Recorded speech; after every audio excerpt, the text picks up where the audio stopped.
What is up, everybody? Welcome to Pub Sports Radio. Here we're going to be breaking down some UFC 264, and we have Conor McGregor going against Dustin Poirier, the trilogy. Going to be talking some Draftkings, going to be talking some betting as well. I think it's a very good card from a DFS perspective. More so than a betting perspective. For a betting perspective, this card, can be a little bit tricky. I do have 3 bets so far, looking to place maybe 2 more. We'll talk about all of those. But what's up, everybody? Thank you for hanging out. As always, going live here every Tuesday, 7 o'clock p.m. Eastern Time. And what a card we have this week. We have Uncle Weezy, first one in the chat. Let's go, Brady. We need to make some money after having no UFC last weekend. I agree. It feels like it's been forever since we've had some fights, and I'm glad we get to come back to a very good card, a card that is very good. I think the prelims are solid. 2 fights I really do want to see on the prelims, Michel, Pereira, and Niko Price. Even like the Topuria, Ryan Hall should be good. Max Griffin, Condit. There's some really good fights on the prelims, and of course the main card's pretty stacked. Maybe outside of that Yana fight, which I feel like Price, Michel, Pereira should be on the main card there. What's up, K. Robbie? No UFC last week. Feel like it's been forever. I'm right there with you. I feel like it's been forever as well. I'm playing the smaller contest and not the expensive one. The ones on DK. Yeah, there's some great contests this week. Lots of great prizes. Can't wait for it. When are you going to post your bets? I wish I followed you before. I will be posting my bets every Saturday before the fight on my Twitter, DFS_numbers, Instagram, DFS by the numbers. But I will talk about a couple I do have for this card. So before we get into the video, if you guys can leave a like, that would be awesome. Let's try to get those likes up. This card is going to be sick. What's up, Meat Man? Yeah, I agree. This card's awesome. And we're going to start with the best fight on the card. The best fight on the card, we have Alen Amedovski going against Yizong Hu. And I'm being sarcastic. This is the worst fight on the card, and this honestly could be the lowest level fight in UFC history. UFC history of Alen Amedovski. Yizong, he is 3-2. 3-2 in his career. We have not seen him fight in nearly 3 years. Amedovski is 8-2, 0-2 in the UFC. We have not seen him fight in like 2 years, 2.5 years. So we've not seen both these guys in a long time. And strictly from a DFS perspective, I like this fight. If you guys know me, you guys know that I like targeting the first fight of the night because, for one, people don't like to target it. And for 2, I don't know what it is. It doesn't matter who's fighting. It always seems to find its way on the optimal lineup. And, this is a fight where we can go to the finish stats here. Neither guy has ever won by decision. 100% finish rates for both guys. Amedovski, 100% finish rate, all by knockout, 8 knockout wins. Yizong Hu, 100% finish rate, 2 by knockout, 1 by submission. So I say there's a pretty solid chance that this fight does finish one way or another. So it gets interesting, especially on this fight, because we'll take a look at the odds. And we have Yizong Hu, who is plus 115, Amedovski minus 135. Amedovski actually opened up minus 175. So there is money coming on Yizong. And take a look at the DraftKings price tags. We have Yizong Hu at 7,200. So, right off the bat, you see there's a lot of line value for Yizong Hu here. And I like it. I like it as a nice pump play to start the card. I'm going to have a decent amount of Yizong Hu. But on the flip side, Amedovski, nobody's going to play him. Nobody's going to want to play Alen Amedovski. The majority of people that are playing this week probably never heard of this guy, to be honest. He's 0-2 in the UFC. He's not very good. But what he does have is a ton of power. 100% finish rate. Yizong, he does not move his head. He's very hittable. Good chin, but still, Amedovski could put him out. So Amedovski is going to be low owned. I think if he does win, it's by knockout. So, this fight as a whole has me really intrigued because I don't think many people are going to, play it.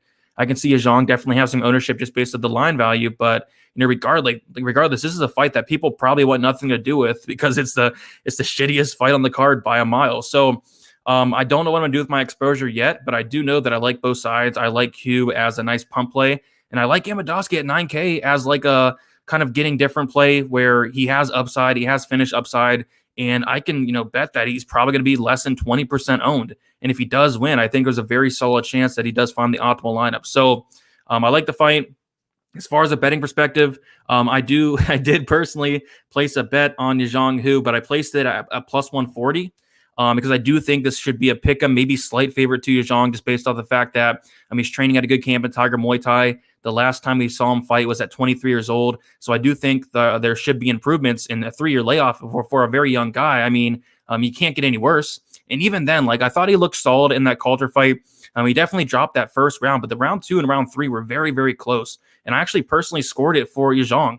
And that was at light heavyweight. And it's just crazy to see this guy. He comes in his career on 4 days' notice at heavyweight, and then the next fight he fights at light heavyweight, and then 3 years later this is going to be at middleweight. So lots of question marks on this fight. I don't really see why Imedovsky is a decent-sized favorite here, but we do see the line coming down a little bit, and I bet by the time we see the weigh-ins and we see how much bigger Zhang is, because he's going to be like 5 or 6 inches taller, a guy that used to fight at heavyweight, I think the line is either going to be a pick'em by fight time or might even flip here, because it's definitely trending in direction of Zhang Hu. But yeah, kind of a risky fight to bet on, but I'd rather be on the plus 140 than the minus 170 that Imedovsky was at earlier in the week. But again, that seems to be coming down. As far as props, not out on my book yet, but the under 2.5 minus 150, I don't hate that. Neither guy's ever won by decision. Both guys are very hittable. Both guys are very dangerous. I definitely can see this finishing. Even like the fight doesn't go to decision, minus 205 is not horrible. But ultimately, I did place that bet on Zhang. Don't usually like placing bets on a fight that this low level, but man, I thought that line was way off there. So intriguing fight from a DFS perspective and a betting perspective. The people's main event for sure. But yeah, give me a Zhang here. Kind of a shot in the dark, but I'll take the plus money. See what we got in the chat here. Alan Imedovsky's lock of the century. That could be one of the silliest things I've ever heard in my life. But maybe, yeah, he could win. He could win for sure. We don't use the word lock, yeah, especially with Imedovsky. And there's not one lock on this card, especially Imedovsky. I see everyone on Zhang and it blows my mind. I'm not saying Alan is good either, but goddamn, yeah, it's a weird fight. It's a weird fight. Remember the name Biker Boy 72. When Alan dominates this can, I'll remember your name at Biker Boy 72. There you go. Mr. No Days Off back at it again. What's up, Preston? Yep, no days off here. Even last week, did not take a day off. Bro, have you seen Zhang fight? Yeah, he looked decent. He looked better than Imedovsky did. Did you see Imedovsky fight? I recommend going back and watching Imedovsky's 2 UFC fights. Dominated in both. Both these guys have 0 takedown defense, so whoever goes to the wrestling first will probably win rounds. I agree. I think he can take Allen to the ground, and Zhang has the height, and you know what happens when someone has height or reach.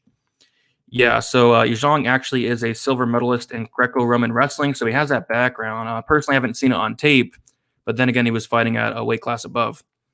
I agree, crazy savings. Any parlays? Maybe. There's a parlay I'm kind of looking at. I'm trying to stay away from the parlays as of late. I wouldn't recommend parlays on this card, but there is one I'm kind of looking at. We'll talk about it. Yeah, they both suck. They both suck, but I would rather take the plus money on the other sucky fighter. All right. Speaking of sucky fighters, we have Zhalgas Zhumagulov going against Jerome Rivera. And yeah, I mean, just from a DFS perspective, this fight's probably a straight fade for me. If anything, maybe a shot or two on Rivera, but even then, like, I don't see it scoring well. Zhalgas Zhumagulov is probably one of the easiest fades of the year, up there with Caitlin Chukagian when she was like 8,800 or 8,700. So yeah, fade for me. Not much finishing ability. We'll take a look at the finish stats between the two. Zhalgas Zhumagulov only a 54% finish rate. He's not going to submit Jerome Rivera. He could knock him out. Rivera has been knocked out 3 times, but Zhalgas, he just does not hit hard. He's going to be at a big reach and a big high disadvantage, so he's going to have to get on the inside. I just don't see it. Rivera, 70% finish rate, all by submission. So maybe he does get a sub off his back or something, but I think Zhalgas wins. Zhalgas probably wins by decision. Would not recommend playing Zhalgas, especially on DK, like 9,300, when you can get O'Malley, you can get Ilia Topuria, you can get Imedovsky. There's just so many much better plays than Zhalgas Zhumagulov here. So easy fade for me. Maybe some Rivera, just not high on the guy. I think Zhalgas is the better fighter. I think Zhalgas does win. Minus 310. Looks like some money's coming in on Jerome Rivera, which I don't hate it because this line is pretty wide here. If you do like Zhalgas, probably by decision, but even then I wouldn't touch it. Zhalgas by decision, minus 135, and no thank you. So yeah, pass for me. Pass all around. Both guys have not won a fight in the UFC yet, but I do think Zhalgas is the much better fighter. But then again, you take a look at it, 6-inch height advantage for Rivera and a 6.5 reach advantage for Rivera. So I just don't want to mess around with it. So I'd leave Zagas out of the parlays this week.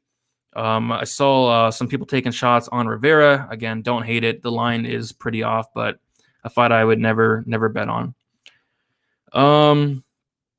Allen is the way. Yeah, it should be a good fight. The next fight seems like a good fade on DKM. I'm definitely fading it for sure. Not sure how this fight match scores on FanDuel. Yeah, I don't think it scores good on DraftKings or FanDuel, to be honest. Biker Boy 72, what is your favorite play on the whole card? We'll get to it very, very soon. Not a lot of plays I like. 3 bets already, looking at 2 more, but yeah, not a lot that I like this week for betting. But there are some decent spots we'll talk about. All right, so Brad Tavares, Omari Akhmedov. Yeah, Tavares 8,600. Again, another fade for me. Somebody that typically does not score well on a DK. I don't really see him finishing Akhmedov. We'll take a look at the finish stats for this one, and Tavares is just not a finisher. 39% finish rate, which is the second worst on the slate, right in front of Jessica Eye. So I don't see him knocking out Omari Akhmedov. Akhmedov has been knocked out twice, but he has a very good chin on him. Haven't been knocked out in a while. I think Tavares, if he does win, it's going to be more of a point style fight where he stays on the outside, stuffs the takedowns, maybe like a good FanDuel play. But as far as DraftKings, just don't see myself getting there. I like so many more plays than Brad Tavares. Akhmedov, I do have some interest because if Akhmedov wins, it's going to mean he gets takedowns, he gets control time.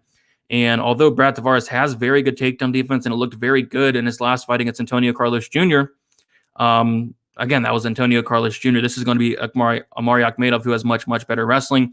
So I can see a takedown here or there, maybe control time. If Akhmedov does squeak out a decision, it could score decent price tag, 7,600. So if anything, I'll be playing Akhmedov. Tavares has been knocked out, 3 times? Yeah, 3 times. Never been submitted. Akhmedov does have power, 62% finish rate. Yeah, so I do like the Akhmedov side as far as the DFS perspective goes, just based off this price savings. I don't really see myself playing much Tavares, if any at all. As far as a betting perspective, nothing really sticks out to me. I guess Tavares by decision kind of stuck out with, what was that? Tavares by decision, plus 135. It was like plus 150, I think. Yeah, it was. Yeah, I'm not touching that. Another fight where I don't really want to touch it from a betting perspective. Even like the fight goes to decision over 2.5 doesn't really interest me that much. But yeah, I'll take Tavares as far as a pick. I do think he stuffs the takedowns, but from a DFS perspective, I do like that price savings on Akhmedov. I think he can score pretty decent.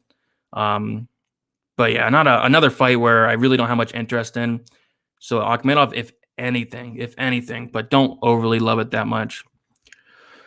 Sean O'Malley has the easiest fight on the card. He definitely does. Dog or pass. Yeah, from a DFS perspective, dog or pass, I agree. They call him DFS Brady. Please say the Brady Lil Wayne voice. I don't know what you mean. What's Lil Wayne's voice? The Gaming Wolf, Sean O'Malley has the easiest fight on the card. You're going to eat your words. My goodness. You think Sean O'Malley loses? What's up, D Brown? How you doing? Let's go. I agree. All right, so getting to the next fight of the card, not much interest here at all. It's probably a straight pass from a DFS perspective, especially from a betting perspective. Jennifer Maia probably wins this fight. The thing we went over on the Stat Digger show on Sunday is Jennifer Maia has attempted only 4 takedowns in, I think, 6 UFC fights, and that's very concerning to me because she has an easy path to victory if she does choose to get this down to the mat. Jessica Eye has a 57% takedown defense. Maya is going to have a huge grappling advantage. It's just what me and Uncle Weezy went over, only 4 takedown attempts, only 2 successful takedown attempts. I think a lot of people expect, Maya to come out here and take down Eye and dominate her, and maybe she does, but just seeing the lack of takedown attempts has me very scared here, especially seeing Maya at 8,800 and especially seeing Maya at she was minus 200, now minus 180. So it looks like money's coming in on Eye. And I can see why. I mean, if Maya does not go for takedowns, this is going to be a very, very close fight. Jessica Eye does average a little bit more volume, 3.76 to 3.34. Both have negative significant strike differentials. Jessica Eye, slightly better striking defense of 55% compared to Maya's 52%. Again, I would not touch the minus 200 on Jennifer Maia. A lot of people really confident on her this week, but at the end of the day, it is women's MMA. At the end of the day, maybe she does not go for takedowns, and maybe it is striking for 15 minutes. If that happens, it's probably looking like a very close fight. So yeah, pass here. Even like Jessica Eye, 7,400. Like I have no interest. Like she's not going to get a finish. She's not going to get takedowns. I mean, she could, but I don't see why she would do that. I just don't see her scoring well. So this is another fight where I am going to pass on it from a DFS perspective. I think it's one of those weeks where you can clearly see which fights you want to target, which fights you want to stay away from. And I think this is a solid stay away fight, especially from a betting perspective. I would not touch Jennifer Maia at her price tag, but it looks like it is coming down a little bit. Even like the fight goes to decision. I know people like parlaying like the overs and the women's fights. Don't know if I'd do that. Maia, she could, get a finish here, maybe get a submission, but like minus 300, that's wide as well. So yeah, pass, big pass. Don't really care about this fight all that much. As far as a pick, I'll go Maia because she has a significant grappling advantage, but I just don't know if she'll use it for sure. Oh, I got you, Mills. Wheezy F, baby. Please say the baby. Wheezy F Brady. Is that what you mean? O'Malley by finish. I agree. Swing and a miss. It's the eye. I don't know, but Maia has a clear win here. Not sure if she wins by sub, probably by decision. Yeah, I'd say decision, if anything. But yeah, not a fight I really want to mess around with. Women's in May, another case of what will the judges favor? Yeah. Yep, probably goes to decision. Probably goes to decision there. Don't know what the judges are going to think. So yeah, stay away from me. All right, now we have a very interesting fight here. We have Ilia Topuria going against Ryan Hall. Topuria is going to be 12 years younger, and I'm very high on this guy. Great prospect, undefeated, 10-0. At 9 wins by finish. The one decision win was against Yusuf Salal. And it's an interesting fight because Ryan Hall is definitely a tricky fighter to solve here because you take a look at some of those stats. Yeah, he lands 2.32 significant strikes per minute, only absorbs 0.96, 75% striking defense. So I think he's a very underrated striker and obviously a very good ground game. I think Topuria, obviously could get takedowns if he wants him. He can go to the mat here. It's just, do you want to go down to the mat with Ryan Hall? And that kind of concerns me a little bit because, yes, Topuria is a great grappler. He's a legit black belt, but this is going to be easily the best grappler that Topuria has faced. I think I do favor Topuria in the striking, but with the style of Ryan Hall on, staying on the outside, having a reach advantage, having a height advantage, maybe it does give Topuria some problems. People are really high on Topuria here, and I'm high on him in general, but this fight is just a tricky fight to call because I do think Ryan Hall could pose some problems, but you got to go with Topuria here. It's just 9,100. Does he get takedowns? Does he, go to the ground with Ryan Hall? I don't know. Does he finish Ryan Hall? Maybe. A lot of people expect Topuria to come out here and just starch Ryan Hall, which, Ryan Hall he's never been knocked out, and Topuria only has 2 knockout wins on his record. Only 2 knockout wins on his record, 7 submission wins, and I can tell you right now, Topuria is not submitting Ryan Hall. I'd be shocked if that happened. So I kind of think Topuria by decision. I know a lot of people are going to disagree. A lot of people think it's going to be a walk in the park for Topuria. I don't know about that. So I'll take Topuria, 9,100. I'm a little bit iffy about it because I do think he's going to be very high owned. And I could see a decision as well if he does not go to the takedowns, if he does not go to the ground with Ryan Hall. How much does it really score, especially with the style of Ryan Hall, being low volume, staying on the outside, keeping range, keeping distance? It's a tough fight. As far as Ryan Hall, 7,100, I think he can be he's going to be a popular pump play, I think, because he is Ryan Hall, very popular guy, very good ground game, live for a sub. But if Ryan Hall does not get a sub, I don't see him knocking out Topuria. I don't see Ryan Hall winning a decision as well. I think Ryan Hall is definitely sub or bust. So I'll probably play a little bit of Ryan Hall, a little bit of Topuria. Not a fight that I'm in love with. I think there's much better fights to target on the card, but I'm interested to see it. I really do like this Topuria guy, very high on him. And I think he wins. It's just Ryan Hall is definitely a tricky puzzle to solve, to say the least. Hall to minimal. Not sure what you mean there. I'm liking Hall. Yeah, that price tag is worth a couple shots, I'd say. What is up, B? Just dropping a quick like. We'll have to watch later. Thanks for putting these up. No problem. Thank you for watching, B. If Maia could control Valentina, she'll do the same to I. Yep, that's definitely the narrative there. I think so as well. Good matchup. Topuria probably dominates at that first, but then gets caught in a sub and loses. Hey, could happen. Definitely could happen. I'll go with Hall and the over 1.5. Yeah, I do see this going over personally. Ryan Hall is that good at catching subs, and it's a full 15 minutes, so you never know. Let's be honest. Yeah, you never know. I thought I was going to parlay Ilia Topuria at first after getting into the tape and all that. Decided to definitely pass here. Maybe Hall is a punt on DK and FanDuel. Yeah, decent punt. I'll have some for sure. Topuria is a Jits guy. Yes, he is. He is a legit black belt, but Ryan Hall is definitely the better grappler. Hall throws leg kicks to keep distance, and Topuria eventually grabs it and submits him. What if? Yeah, I don't know. I'd be shocked if Topuria submitted him.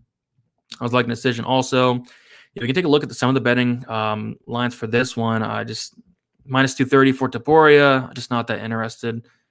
Topuria by decision, plus 235. Not terrible. Not terrible. Topuria by KO is plus 150. Don't love it. Yeah, I don't want to mess around with this one. The fight goes to the distance. There's actually plus money. That's interesting. Over 2.5 rounds, minus 103. Yeah. Something to probably consider there, because maybe they both don't sub each other. Both our guys are legit black belts. Maybe Topuria knocks him out. But again, Ryan Hall's never been knocked out. Topuria isn't much of a knockout guy. Yes, he knocked out Damon Jackson, but that was his second knockout of his career. So yeah, the fight goes. Could be interesting. I think a lot more money is going to keep coming in on that under, and the fight doesn't go. I think the under 2.5 is a very popular play this week. Don't necessarily agree with it, but hey, I could be wrong. Topuria could starch him, but again, Ryan Hall is definitely a tricky puzzle to solve. Very good at keeping range, keeping distance, and an underrated striker. Ryan Hall makes Jits guys cry. He does. Topuria money line and to my parlays. Best of luck to you. I think he wins. 50 expert. That's why no one wants to go to ground with him. Even a jiu-jitsu black belt are scared. Yeah, just because somebody's a black belt doesn't mean they can't be submitted. We've seen plenty of black belts. Rodolfo Vieira, Bermudez. We've seen them submitted before. Hall's fights are notoriously low scoring on DK. They are, and that's what scares me, because especially the ownership of these guys. The fight as a whole is probably going to be pretty high owned. To Poon to pick either guy. Just fading it. Yeah. Don't hate a fade. I'll have some. If he can't sub lesser grapplers, how is he subbing Topuria? Yeah, I don't know. I'm leaning towards he doesn't. What is up, Libby? Thanks for the videos, Brady. Hall by sub. Nice. Hall by sub. Yeah, what is Hall by sub? Because if anybody's getting submitted in this fight, it's going to be Topuria. Hall by sub is plus 500, plus 475. Like that's how Hall wins. I don't see Hall winning a decision. I'd be shocked if he did. I don't see Hall winning by knockout. Yeah, if Hall wins, it's going to be by sub. Interesting. Very interesting line there. But yeah, I'll take Topuria for the pick. Just not something I'm overly confident in. I just think plus 200 is a good bet on a guy like Hall. Could be.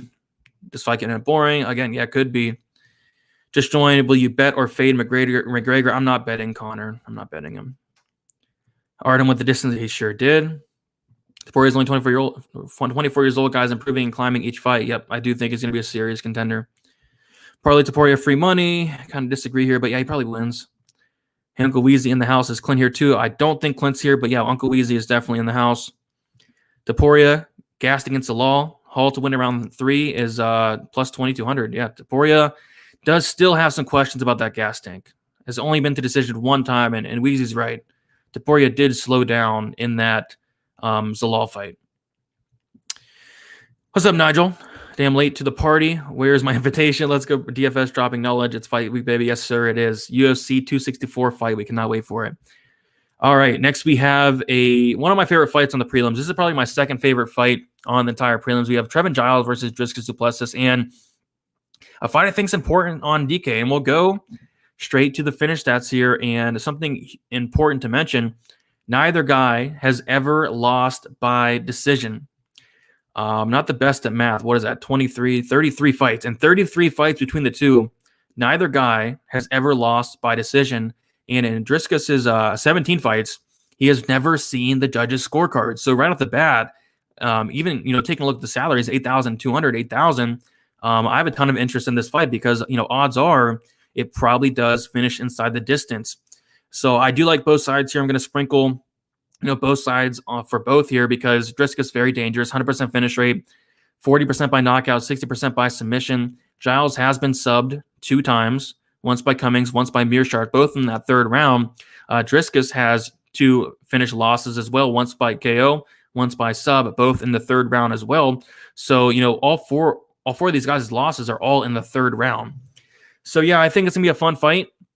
Very exciting fight. I do think this fight finishes, and rather than betting a side here, there's a prop that I really like, and I'm waiting for FanDuel Sportsbook to get some props out because I'm curious to see what they set that under 2.5 at.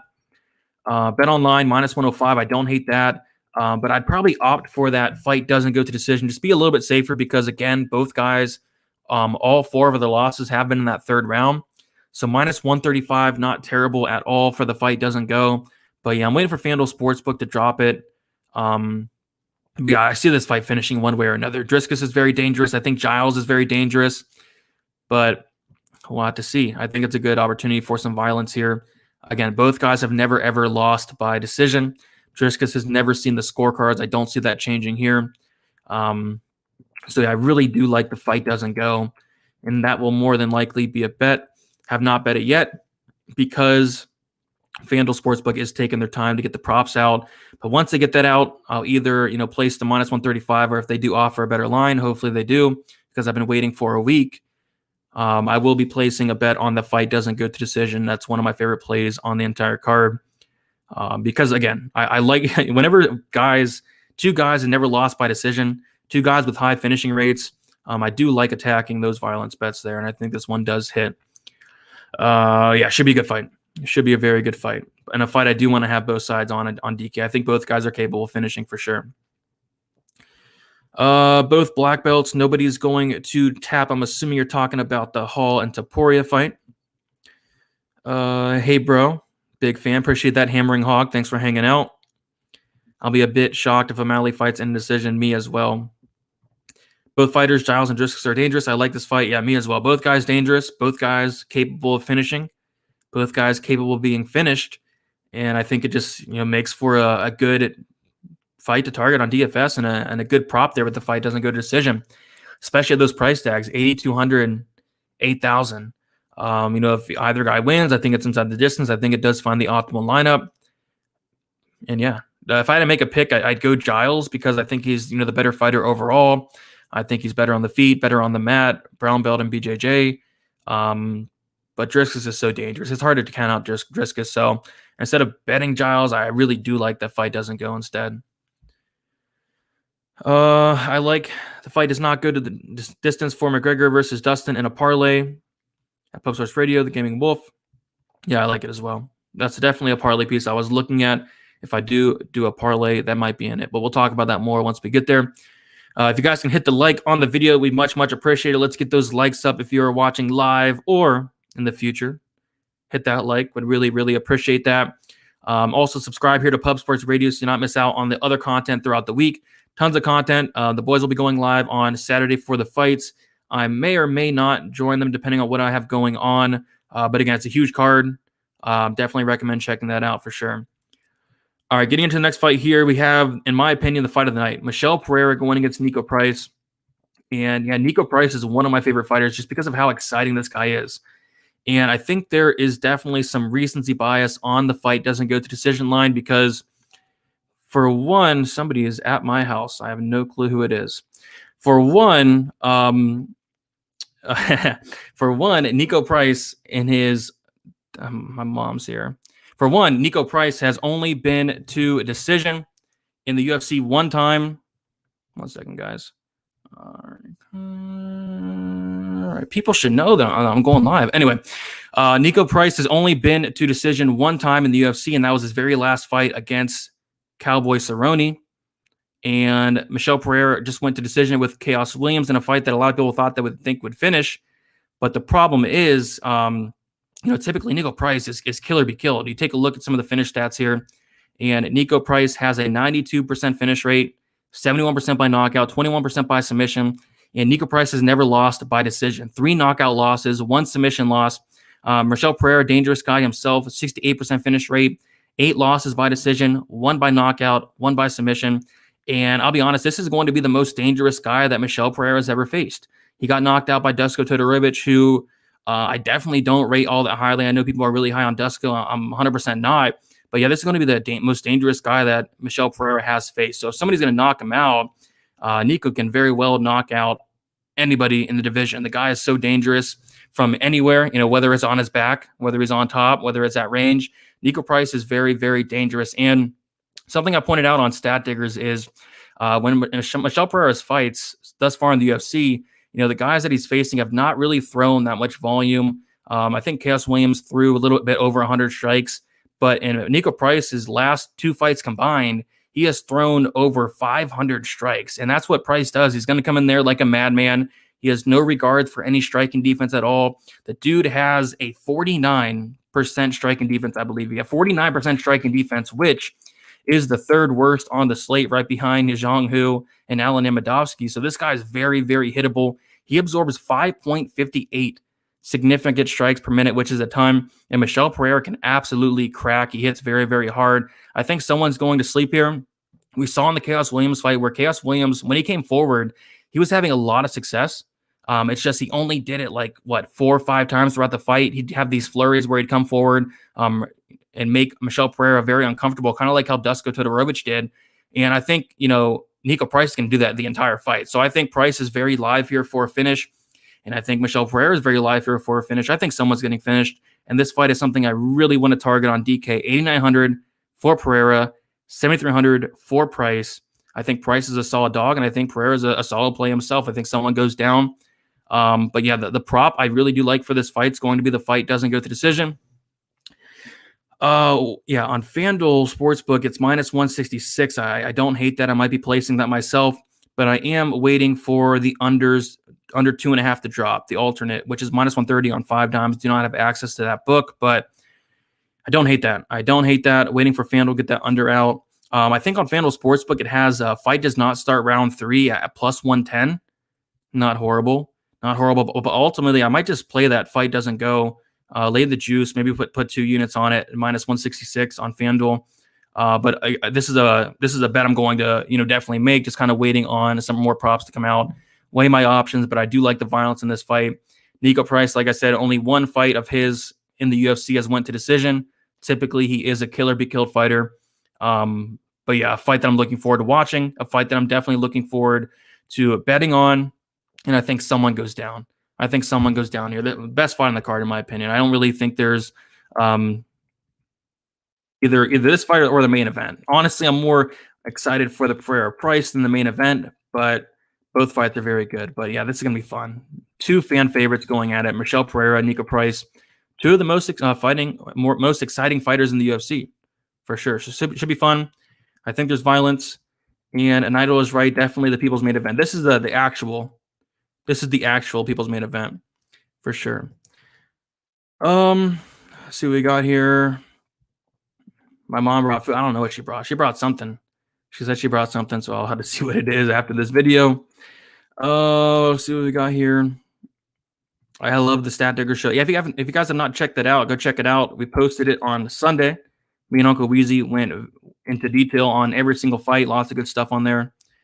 Michel going to style on Niko. He very well could. Niko Price has no regards for striking defense whatsoever, but at the same time, this is going to be the most dangerous fight Michel Pereira has ever taken in his career.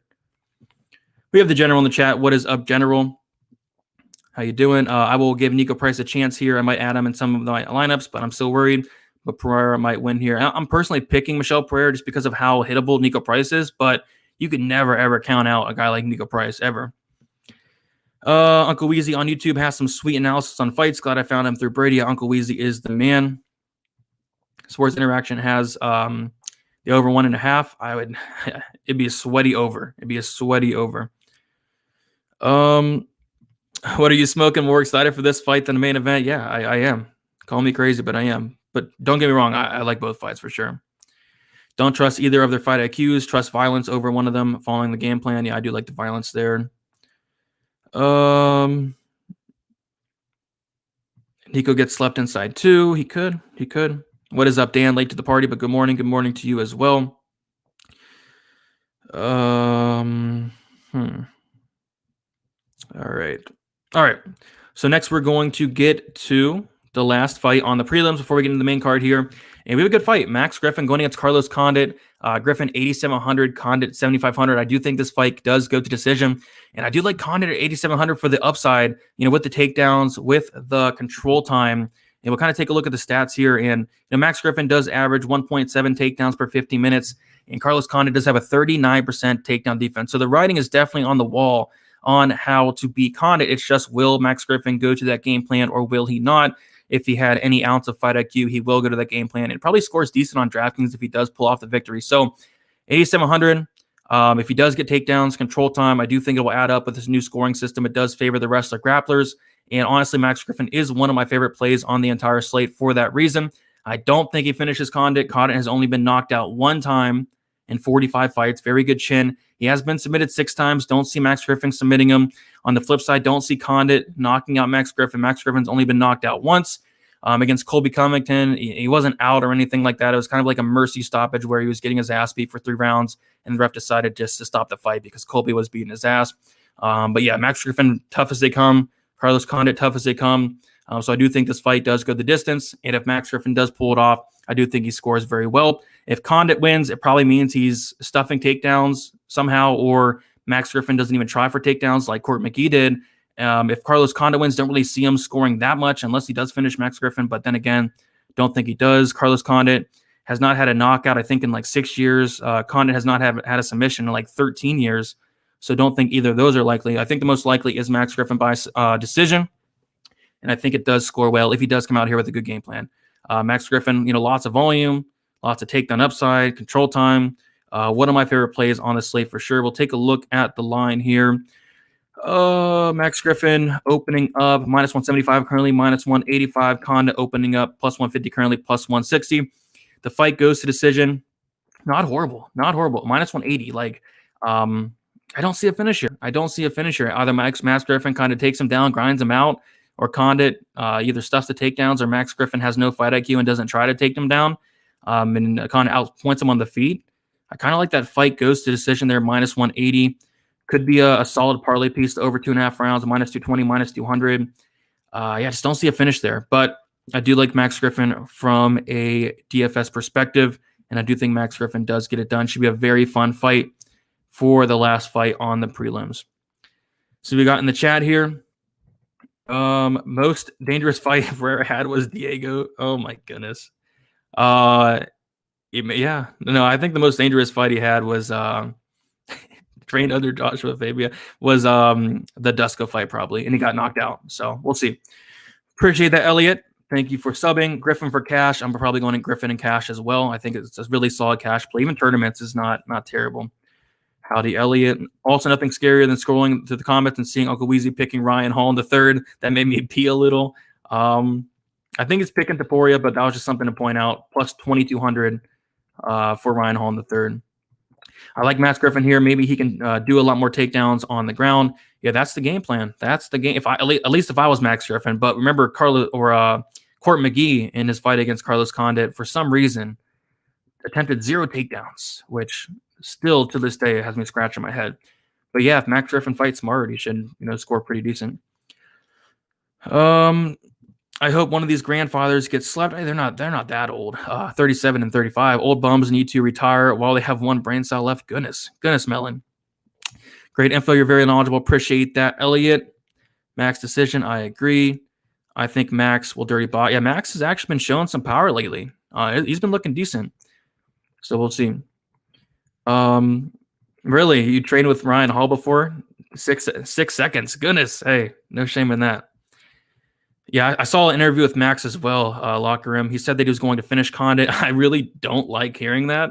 I'd rather hear him say he's going to take down Condit and grind him out, but because he's not finishing Condit. I'd be kind of surprised if he did. Feel like Ilia is a trap. Could be. Everybody's on him. I don't see Max finishing Condit or meeting that $8,700 price tag. Yeah, if Max decides to go for 0 takedowns, he definitely won't hit that value for that price tag. But if he does, those takedowns, that control time does add up quite a bit. What's up, Ron? What's up, Brady? The Conor screenshot tweet was savage. Press conference should be lit. Yeah, looks like Conor is back. So yeah, definitely looking forward to the press conference for sure. Do your research. Ilia's not a trap. Elliot, you're a bum if you got tapped and say, hey, it's Ryan Hall though. It's Ryan Hall. All right, so we'll get to the main card here. The main card. Before we do so, we have 93 in here. If you guys can all hit the like, that'd be much appreciated. Let's get those likes up. Yeah, Sean O'Malley going against Kris Moutinho. We don't have a price tag for Moutinho. I'm assuming they'll put him at 6,600, 6,700 at the most. Even if he was zero, I probably still wouldn't play him here. O'Malley should get this done. He should get it done inside the distance. Yeah, O'Malley is going to be my highest owned fighter. He kind of has to be. He's going to be the most owned on the slate, probably by a decent margin. I'm not going to go like 100%, I don't think, but I will be like up there. I'll be like 85, 90%. And I typically don't go that high on a fighter unless it's like something that really sticks out. Like, for example, Manon Fiora was 8,500 against that one bum that stepped in on short notice. So like when those things happen, yeah, I'll go really heavy on a fighter, and O'Malley should get this done. It's just the one thing I don't like about O'Malley is, and then Almeida fight, like he was really pissing me off, dude. Like I remember having I think it was the fight doesn't go decision in that fight, or the under, and he drops Almeida very bad. Almeida's out, and he walks away like he didn't want to follow up because he wants to have a walk-off knockout. So I can see a situation where he drops this guy 5 times because he wants a walk-off so bad, and it goes to decision. So that's the only concern, but in all seriousness, like he should knock this guy out in the first round. Anything less would be embarrassing. Like he's so much better than Moutinho. And with that said, Moutinho's not horrible. Moutinho's, tough guy, decent wrestling, but no striking defense, very hittable. So yeah, O'Malley should knock him out. It's just the one concern I do have is he really wants that walk off, rather than if he hurts him, does he follow up? I don't know. But yeah, once that walk, that's my only concern. That's my only concern there. If I'm playing like the under 1.5, which is a crazy price tag, under 1.5 is minus 180. And it's just crazy to think about because the Jamal Hill versus Paul Craig under 1.5 was like plus 100. So yeah, I'm not touching that. But I think like the fight doesn't go to decision, minus 450, or O'Malley inside the distance, which is minus 325, minus 300, is a solid parlay piece. Like if he does not finish this guy, he's going to get shit on bad. And he probably deserves to if he does not finish him. But he should. Moutinho has never lost by decision. 2 losses by knockout, 2 losses by sub. So I wouldn't really mess around with the O'Malley KO, especially at minus 275. I'd rather just play the inside the distance. And if I was to make a parlay this week, which I have not yet, but that would be a parlay piece for me. O'Malley inside the distance, minus 325, or the fight doesn't go at minus 450. I think solid parlay pieces. I don't know if I'm doing a parlay yet, but if I was to do a parlay, that would be in it for sure. But yeah, I like O'Malley. O'Malley gets it done. O'Malley gets a walk-off. Everybody's happy. Hopefully he fights somebody somewhat relevant in his next fight. Hope O'Malley loses. Yeah, I don't think so, man. I don't think he loses. I'd be shocked if he did. Ryan Hall would make the average person tap in 3 seconds. He could. Aldana versus Yana can actually be a pretty good fight, I think. Maybe. O'Malley can stand around and showboat and not finish sometimes. Yeah, that's the only thing that I don't like about him, dude. Like, he should finish this guy in the first minute. Yep, Sean O'Malley has this. Like I said, I would be a bit shocked if he fights someone on short notice and lack of fight tapes on Kris. I think O'Malley has this. I agree. O'Malley does like to play this food a little bit too much. What is up, Conor? How you doing? Thanks for hanging out. Hit the like button. I agree. O'Malley fight has 0 interest to me. Even the round props, I wouldn't really mess around with the round props. Like, I think they're traps. Like, first round, I think it was like plus 170. Second round, I don't know. But he did tweet the other day saying that finishers are better when they come later in the fight. So yeah. I know everybody's going to be betting that first round prop. I would caution you on that a little bit. This is a step down from the Almeida fight. I agree. Sean by sub in the first round. He should. O'Malley is very pricey on DK though. Yes, he is. But like you look in that 9K range and there's nothing up there. You have O'Malley, Topuria, who I'm not overly high on. That's about it. Like nothing else. You have Zalga Sumagulov.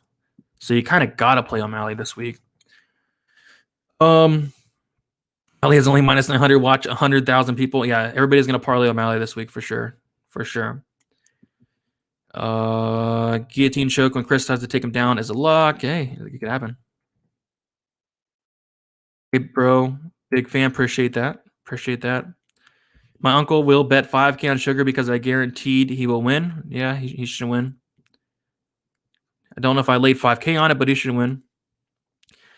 If O'Malley somehow lost, the parlay's loss will be yeah. Everybody's gonna parlay O'Malley this week. A sub would ruin, and a sub's very likely. Like his opponent has been subbed twice. Sugar loses. It was nice meeting you guys. Nice meeting you as well, man.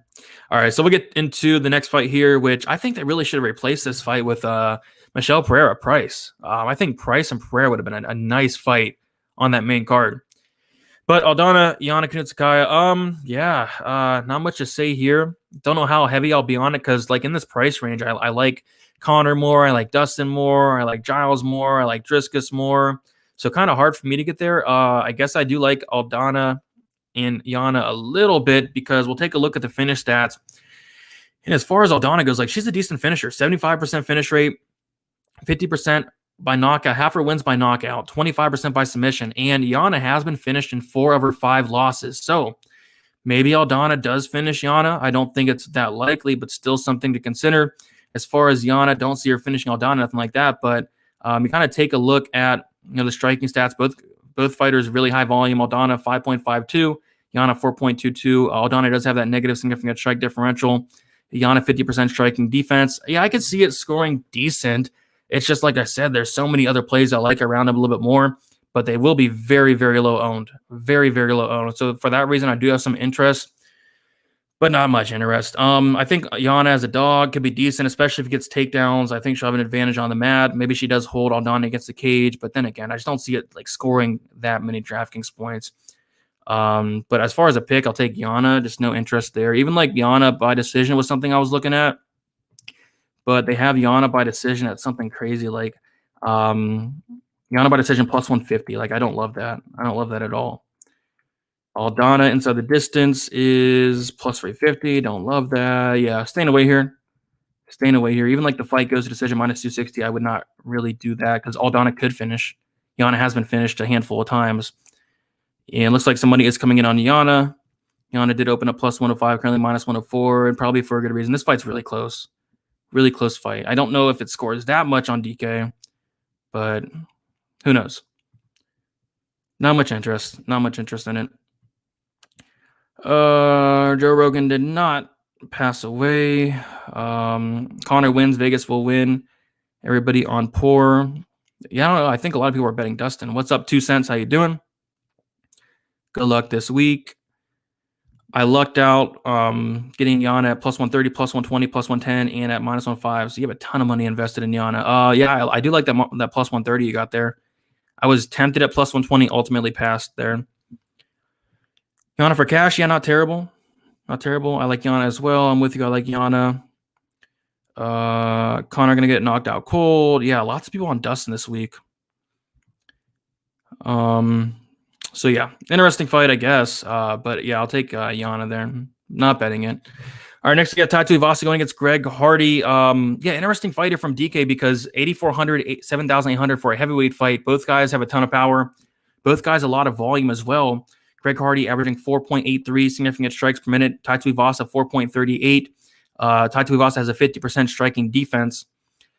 And there's some narratives going around that this fight is going to hit the ground. Either I've heard like Hardy's going to get takedowns, Tuivasa is going to get takedowns. I don't see either of those happening. Like even then, like Hardy has a really good takedown defense.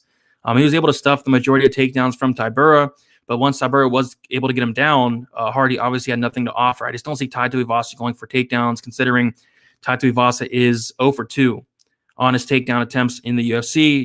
I just don't see it happening. I'd be shocked if Tuivasa even attempted a takedown, to be honest. But if he does, it's probably stuffed. And same thing for Greg Hardy. I don't see Greg Hardy wrestling. I just don't see a reason for him doing that because if he's unsuccessful, his gas tank is not going to hold up.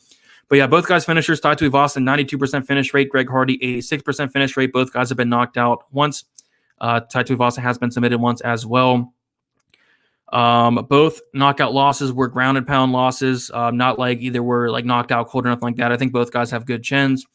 And I'm kind of leaning Greg Hardy here. I think Greg Hardy, especially in the big cage, is going to be able to stay on the outside, pick apart Tuivasa with that 50% striking defense. I think if someone gets finished in this fight, it's going to be Tuivasa getting the finish, as Tuivasa has a very good chin. I don't see Greg Hardy knocking him out.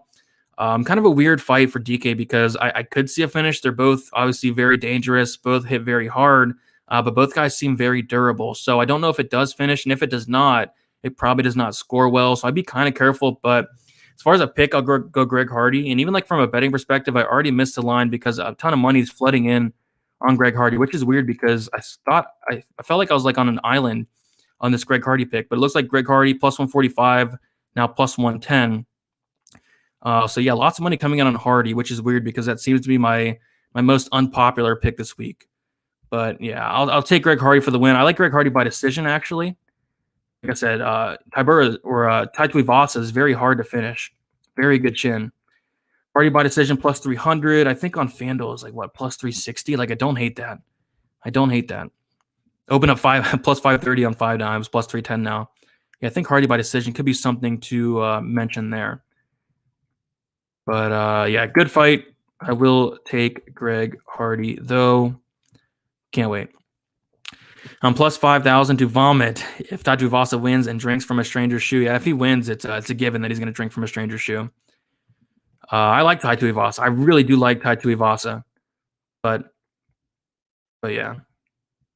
Tough matchup. I mean, he's going to have to close the distance, and that's not easy to do against Greg Hardy. I honestly think Tai Tuivasa is a lock. I don't know. I'm going to stay off this fight.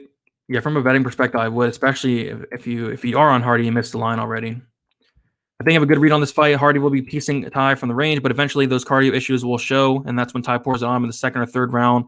Yeah, that's the narrative. Hardy has a bad gas tank, and he definitely does, but in that Tybura fight, he had to stuff a lot of takedowns. He got taken down. That's going to drain a lot of energy. I just don't see Tai presenting that problem.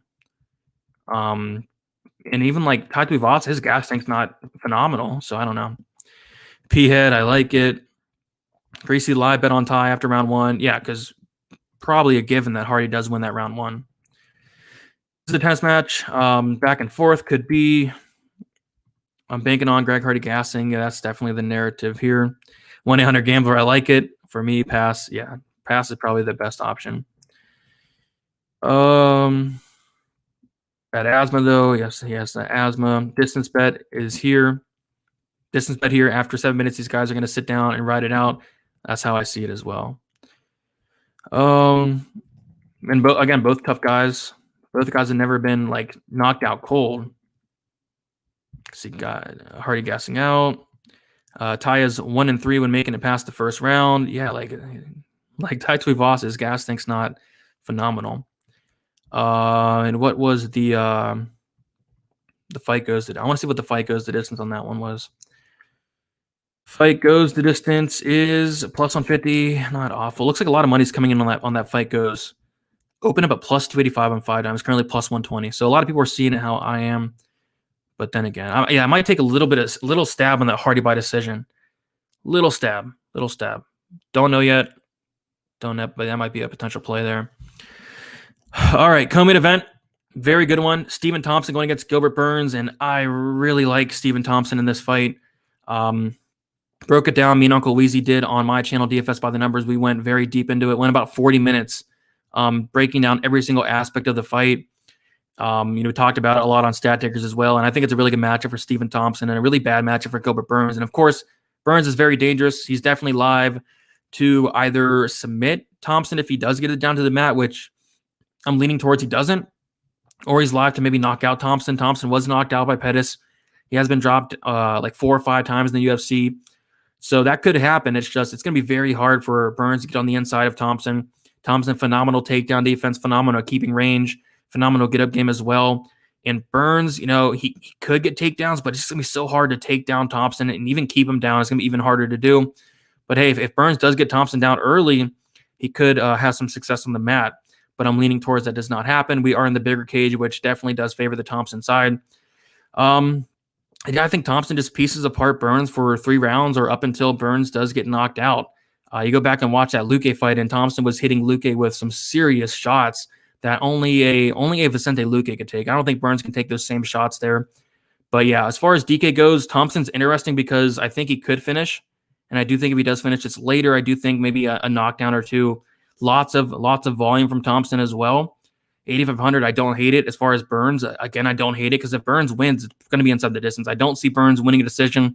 I think if Burns wins, it's going to be either by knockout or submission. I think more so probably a knockout. but I'm leaning towards Thompson, keeping it at range, keeping it at distance, piecing apart Burns. I think Burns is really going to struggle to get on the inside, and if Burns does not finish him in that first round, I do think he does slow down. I do think Burns that has some cardio issues, and we did see it in the Usman fight where Burns was not able to get Usman out of there, and he did slow down as the fight went on. I can kind of see the same thing happening here. And if Burns getting knocked out by jabs, I think Thompson, especially nowadays he's sitting down on his shots, he's hitting a lot harder. I think Thompson's really live for a KO here. So we'll take a look at the odds here. Some money coming in on Burns. I get it. He's a fan favorite. People really like him. Very popular on social media. Stephen Thompson, one of the most underrated fighters in the UFC. So I definitely get why there is money coming in on Burns.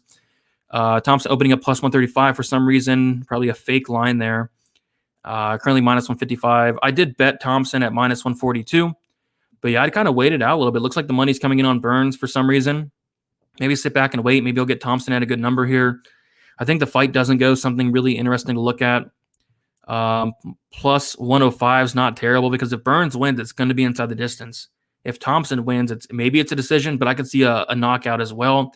Under 2.5 rounds, plus 120, I don't hate it as well. But ultimately, I do have a straight bet on Thompson, and I'm pretty comfortable with that. Like outside of a Burns knockout, which again, it's going to be very hard to do. Close the distance. It's very hard to close the distance on Thompson. I think Thompson does cruise here, but Burns is dangerous. But yeah, DK, I like both sides, but I am on the Thompson side quite a bit. Yeah, he does have a reach advantage. He has a 4 or 5 inch reach advantage. Wonder Boy round 3 plus 1,200. Yeah, nice. I don't hate that. I think on FanDuel I saw it at like plus, what was it, like plus 900. So yeah, it's not terrible. Wonder Boy, I wouldn't say Gilbert has cardio issues. The moment was too big for him, and he had an adrenaline dump. Gilbert, I would say, has a pretty good gas tank. Yeah, I mean, he went 5 rounds with Woodley, if that's what you're referring to. But again, like he was pushing his own pace. Woodley pushes no pace at all. And you take a look at some of Thompson's last fights. Thompson is pushing a pace. He is throwing a ton of strikes. So I don't think Burns keeps up. Burns won't chop the leg, so he won't win. People forget that Pettis was landing a lot of leg kicks on Wonderboy to slow him down. Grappling will gas Burns easily. Burns to Topuria parlay. You mean Thompson to Topuria parlay? I don't hate it. Wonder Girl, Wonderboy by finish. Wonderboy, I like Wonderboy to beat Usman. Maybe. I think we're going to see that fight next if Wonderboy does win. Probably go Usman there, but yeah, that'd be a good fight. P-Head is going to get KO'd by McGregor. Surprise, surprise, the king is back. There you go. Yeah, Big Cage definitely does favor Thompson. I have to go, you guys. Have a good night. See you next MMA stream, hopefully. Thank you for hanging out, paying fight predictions. Yeah, I think over 1.5 is decent. Because I do think if it does finish, it's probably later. But over 1.5, what is it? Probably something crazy, though. Over 1.5 is minus 260. I don't know if I'd mess around with that. Because Burns is dangerous. It would be bad for the UFC if Burns wins. I don't know if I'd say that. But I really would like to see Thompson win so we could potentially put him against Usman. I would want to see that fight for sure. All right, so now we have the main event. We have 143 in here. If you all can hit the like button, that'd be much, much appreciated. If you guys have not yet, go check out Stat Diggers. Me and Uncle Weezy went balls deep into each and every single matchup, going through all the stats. We posted it on Sunday. Go check it out. It is on Pub Sports Radio as well. But yeah, now getting into the main event. And from a DFS perspective, I'm going all in 100%. I just don't see this fight not ending up on the optimal lineup. Like McGregor, if he wins, it's going to be in rounds 1 or rounds 2. Going to get a knockout. He's going to score very well. If Dustin Poirier wins, it's probably in rounds 3, 4, or 5. Tons of volume going to be exchanged. I think Poirier has, wrestling upside, grappling upside, control time upside, all that good stuff. So no matter who wins, you got to think it's going to be in the optimal lineup at 8,100 apiece. Like I'd be shocked if this fight was not in the optimal lineup. So for me, I think I'm going to split it right down the middle. I think I'm going to go 50% McGregor, 50% Poirier. Just split it right down the middle. I like that. I like that quite a bit because again, if Conor wins, it's going to be early. It's going to be a knockout. He's going to score over 100 points. If Poirier wins, it's going to be probably later in the fight. The volume is going to be racked up. The control time is going to be racked up. The takedowns will be racked up, and it's probably over 100 points. So either way, I'd be shocked if this fight did not end up on the optimal lineup. So I'm going to go 100% own on it, and I like that quite a bit. As far as a betting perspective, the most popular play of the week seems to be that over 1.5. So if you like Dustin, that's probably the way to go. But if you're on Conor, I wouldn't recommend that over 1.5, because if Conor does win, it's probably under the 1.5 mark. But yeah, now the over 1.5 is now -205. I really wouldn't touch that, to be honest, because of how dangerous Conor is. But it could have over -205 is kind of crazy. I'm kind of looking at the unders in this fight, though, not the under 1.5, but like the alternative unders. I really do like the under 2.5 is a little bit iffy. Under 3, I don't see this fight getting extended that much, because either Conor finishes it early or Dustin does get him out of there eventually. But a lot of money's coming in on the over. A lot of money's coming in on the fight goes the distance, which I completely disagree with, because again, like Conor has about a round and a half, 2 rounds of cardio. Poirier puts on such a pace that I don't think Conor's going to be keeping up if it does go into the later rounds. So I don't really get why there's so much money coming in on the fight goes. Like, I'm just going to wait it out. I'm going to wait all week. I'm going to wait probably till Saturday, and I'm going to see what I can get for like these under 3.5 alternative, like even like -175 for the under 3.5. I think there's some serious value on that. but I'm going to keep waiting. I'll let people play these overs. But yeah, I'm going to be eventually playing, one of these unders, whether it is under 3, 4, or 4.5, or even like the fight doesn't go in a parlay. I think an interesting parlay would be the fight doesn't go to decision for this fight, and O'Malley wins inside the distance. I think it comes out to like -127. But again, I'm going to wait all week. I'm going to let people hit these overs. I don't know what makes people think this is going to go to decision at all. Like, I have not heard a good argument for that, other than I haven't heard a good argument for why this goes the distance. I just don't see how it does. The first fight ended in the first minute. Second fight ended in 7 minutes and 32 seconds. And I see this fight going a little bit longer, but still finishing at some point. So that's kind of how I'm looking at it. Instead of betting aside, I'm looking at some violence in this. Yeah, -175. I don't have access to that line, but not terrible. At all. But yeah, we'll wait and see. People love the overs, but I'm more of an under guy. I can't do the overs. I only do the overs when they're only 100% necessary. Because me and Uncle Weezy were talking about those overs take years off your life, man. I hate sitting there watching a fight when I have an over ticket. Yeah, you beat the line movement there, Mills. There you go. -180. You beat the line movement. Don't hate it. Poirier gonna retire. Conor. I'm surprised at all the Conor hate this week. I picked Conor to get a knockout in the first 2 rounds. I think it's the most I've ever been crapped on for a pick. So we'll definitely see. Poirier in 3 KO could happen. Depends what Conor shows up. Yeah, looks like Conor's motivated this week. So we'll see. I'm not betting an over 1.5 when they fought a combined 11 minutes out of potential 50 minutes. Yeah, it doesn't make sense to me, Jack. But again, every fight's different. I do see it getting extended. I think that over does hit, but man, it's going to be a sweaty one. Conor by decision. I don't know about that. Conor been drinking too much whiskey, potentially. Back McGregor by decision. I think McGregor by decision is probably the least likely scenario, in my opinion. For a 3rd round KO. There isn't a good argument for going the distance. Yeah, I don't know. I think it finishes late only because I hesitantly lean. Yeah, if you think Dustin's going to win, you definitely think it ends kind of late. Dustin all day. Dustin too hard body for Conor. Could be. Yeah, if Dustin can survive that first round and half 2 rounds, he's going to win. He's going to win 100%. Good luck to you as well. Khabib and Nate both moved forward, which gas Conor out. Yeah, I do think if Conor does not get that knockout, he's going to gas out. So we'll definitely see. I can tell you right now, I'm not going to be betting on Conor at all, but I do like the fight doesn't go in some of these unders. Conor win by decision. I don't know about that. Will you shout me out, bro? Yeah, sure. Shout out to Peter Allen. So kind of go through my favorite plays here. As far as betting perspective, if I was to do a parlay, I might parlay that fight doesn't go with McGregor and Poirier and O'Malley inside the distance. Don't think it's a terrible parlay. Kind of a cheeky parlay, but I think it does hit. What else? I like Thompson money line. If you do like Thompson as well, I'd wait. If you do like Burns, I'd probably hit it now. Looks like money's coming on the Burns side. What else? I like the fight doesn't get a decision for Pereira Price, even the under 2.5. I like that. I like the fight doesn't get a decision for Giles Dricus. And other than that, like, yeah, not much from the betting perspective this week. But as far as DraftKings goes, DFS, all in on the McGregor Poirier fight, splitting it down 50-50. I do like what else do I like here? Max Griffin has a play. Pereira Price, a lot of that fight. Dricus Giles, a lot of that fight. First fight of the night, Imadovsky, Zhang Hu, a lot of that fight. So it's one of those cards where you can tell like which fights probably score well, which fights probably should stay away from. So again, thank you all for hanging out. We did have a record number in here, so thank you all for hanging out. If you guys can leave a like, subscribe to the channel if you have not yet. Going live every Tuesday, 7:00 p.m. Eastern time. I did post a DraftKings video on my channel, kind of like this, more condensed version, talking about my favorite plays. If you want to go check that out, DFS by the numbers. Also doing a DraftKings contest.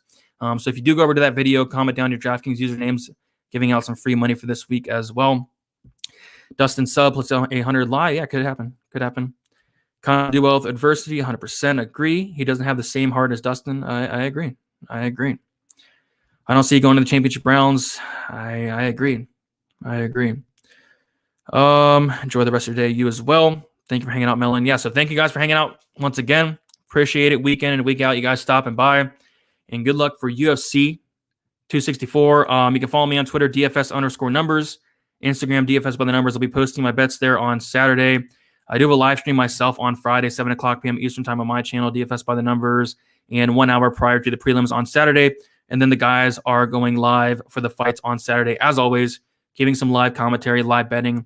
I may or may not be in there this Saturday. Depends on what I have going on. You as well, Jack. Great show as usual, DFS. Only former sleeps. Yes, sir. Appreciate you for hanging out, Nigel. That's just a casual way of viewing it. Conor will go for the decision. I don't know about that. They're both championship caliber fighters. There's your argument for the fight, possibly going the distance. Could be. I could be wrong, but man, I'm pretty confident it does finish. All right, guys. See you later, and good luck for UFC 264. Let's make some money for this huge card. See you later.